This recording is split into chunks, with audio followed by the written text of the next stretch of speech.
De elsker at løbe rundt, de elsker at være nysgerrige på naturen sammen. Vi har haft en lille spejderuge. Det betyder, at alle børnene fra børnehaveklasserne de har prøvet at være spejdere, og det er helt vildt sjovt. Det giver dem en fællesskabsfølelse at have det samme tørklæde på. De får lov til ligesom at komme i en karakter og føle sig som en del af et hold, og så ligesom på den måde blive nysgerrige på de ting, vi så laver sammen. Jeg kan godt lide, når de skal sættes i patruljer. Det er ligesom sådan med til at sætte en ramme for ugen. Det er det her, vi skal. Det bliver visuelt for dem.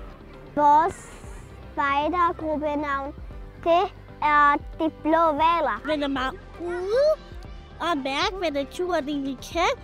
Hvis nu vi ikke var sammen i en patrulje, så ville vi bare gå rundt og finde ting, uden der var noget hjælp. Jeg ser dem være innovative, når de skal bygge huler og hjælpe hinanden, når de skal på naturløb og dele som opgaverne. Jeg vil godt ud i naturen og prøve meget mere og lære meget mere. Så møder man også andre venner, man kan lave filer med.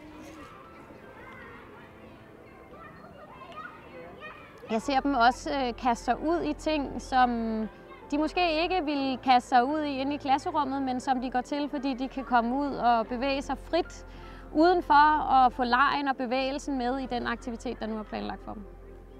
Jeg klatrer oven på nogle træstukker og leger jorden er giftig. Der er ikke lige så mange konflikter udenfor, fordi de egentlig formår selv ofte at løse det. Måske også klare nogle flere ting på egen hånd, fordi det er jo også det, uderummet ligger op til. Det er et større rum at være i, og det er ikke lige så tilgængeligt måske at få den hjælp, og så klarer vi det selv, fordi det kan vi egentlig også godt. Det var også lidt sjovt i dag, da vi skulle lave førstehjælp på Bamserne. Den har brækket hele kroppen. Den faldt ned for en stund.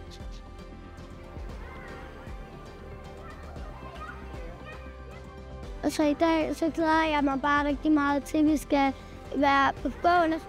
Det er også sjovt for de voksne, og man behøver ikke at have en erfaring med spejderlivet for at kaste sig ud i det. Og man kan være nysgerrig sammen med dem. Jeg synes, det har været rigtig godt for børnene at se, at de er kommet i de små grupper, de er, som hedder patruljer. Og det giver dem noget til fællesskabet, som ikke bare er et klassefællesskab, men også mindre fællesskaber, som jo er det, de hele tiden skal lære i skolen og navigere i.